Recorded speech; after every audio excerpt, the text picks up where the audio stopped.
Greetings, YouTube, and this is the Garage Autonomist. Welcome to the lounge. We are now going to conclude answering questions answered with part 2.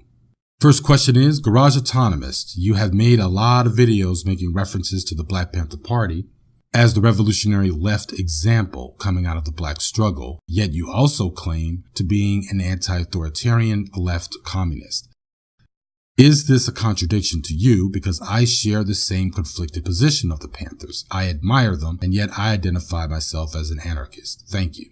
I don't think there is any confusion, nor is it a conflict to admire or adapt some of the organizational efforts of past movements, such as the Black Panthers, food and self-defense programs, or their political education classes. If one is anti-authoritarian, I believe one can look at past radical organizations and adapt the things that were successful and basically leave non-democratic practices, a need for party bosses, and elitist inner circles at the fucking podium. All we have to do is ask, does this thing or that thing work, and will it benefit us all and not just some elite few among us? The Black Panther Party was, as I believe, to be the more leftist militant conclusion of where Malcolm X had left off before his death. I want to point out that based on Huey Newton's writings after the party was destroyed and before his own demise, he made it clear that they were inspired by the Chinese and Cuban communist revolutions as well as the anti-colonialist revolutions of Africa. So the party's structure was very much built on what we call the vanguard model, with some space to modify that model to fit the black community's needs. They had a class consciousness, of course, but still, you really didn't see that in their higher ranking unless you count the rare examples like Fred Hampton or Assata Shakur. And as a vanguard party, what I mean by that is that they were an organization that wanted to take leadership of a given community made up of more politically advanced members of that community and of that class, but its leadership is often more advanced than everyone else, and they basically would dictate the direction for everyone else, often undermining a democratic process. Now, you can look at current movements today for a more left revolutionary black tendency within the black community, although very, very small, such as Jonino Ebron and Lorenzo Camboa Irvin, to know that we can have organizations that are based on the anarchist model, the same community organizing focus in the style of the Panthers program. I would suggest that you look at what the Black Autonomy Federation is about. The link is in the low bar. All right, next question. Dear Garage Autonomist, okay, we have our first douchebag from the manosphere tonight.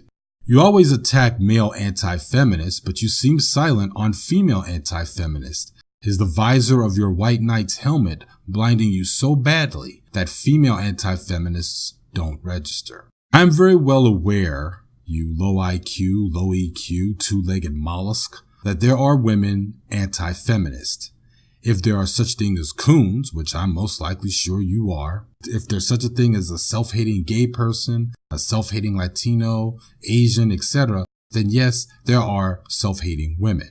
The reason why I haven't had a lot of videos about them is that I don't see them as a powerful ally to patriarchy as men are, and so I focus on the men. Besides, I don't feel that it should be my job. But I did do a video dedicated to Shoe on Head's basic ass, and guess what?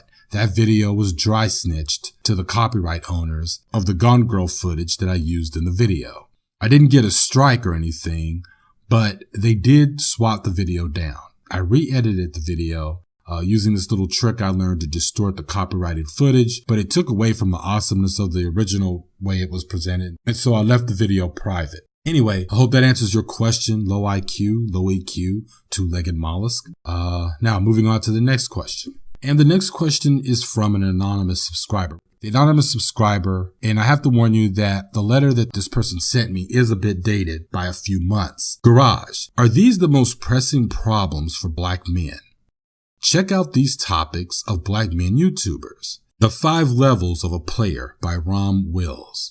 Thirsty Players, Puppy Love Players, and Player Rules for Cuffing Season by Tariq Nasheed.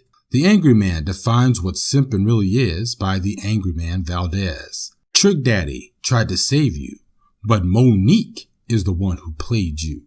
by Minister Jeff. Dealing with Onion Booty Sisters by Hardcore Tito. Tommy Sotomayor's baby mamas confront him over late child support payment by Tommy Sotomayor. And lastly, the biggest pressing question of our day and age. Big Red Chewing Gum Makes Stink Breath Worse by Ask Nathaniel. This person goes on. Could you do a video about how ridiculous it is for black male YouTubers to talk about trivial topics when black men really need to be talking about gaining economic power for themselves? All right, now thank you. I'm going to be launching officially the Fortress of Simtitude channel in late spring or possibly the summer. And what I might do is update these clowns' titles, hopefully without me having to watch their fucking videos. And what I will do there is list all of the statistics that show how fucked up things are for black males in particular and black boys, and set their collective nonsense to be contrasted by those numbers. These dudes really are operating from a place of denial when they think that talking about Max or horse trading women's roles as submissives are their only issues. Fucking lowlifes. Last question. Garage. What equipment do you work with and use to make your videos? I use Linux as an operating system for all my computing needs at home, and at home is where I typically make and edit the videos. The audio tracks are recorded using Audacity, and with this new mic, which is the Blue Ice, I use the noise reduction effect only because it's a clear sounding mic. Unlike the last two mics I used since starting the channel back then, I had to use the compressor effect and the EQ effects for clarity. Then the pain in the ass thing was fucking editing, taking out mistakes and stuff that I've been getting a little bit better at not doing while I'm recording. All right, hopefully you stop that. Stop your singing. Stop your singing this instant, young man. I will not have this in my studio.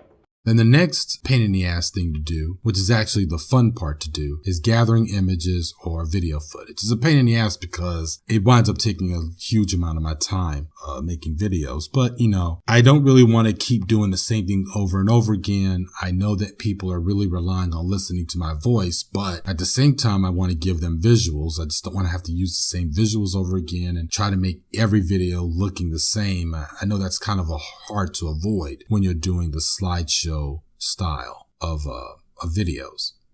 Now, next is the actual video editing and importing the audio into my video editing software, which is called OpenShot. Now, they make a Windows version of it and it is free, but this shit crashed on me 2 times when I was testing it on my Windows 10 partition. For the lounge episodes, I use music from my personal collection to do the intros. Now I'm looking to train myself using Camtasia because I really need to go back to incorporating data and statistics and things and studies to back up some of the things that I say and to give it some intellectual punch to the subject matters. I've seen Camtasia in action, and all I was thinking was how much more cooler my videos would look doing that. So if I'm successful with the learning curve, I would start using Camtasia for some videos by summer or fall. Okay, that's it. I have other videos, of course, coming down the pike, so I will see you later this week. Drive home safely from the lounge.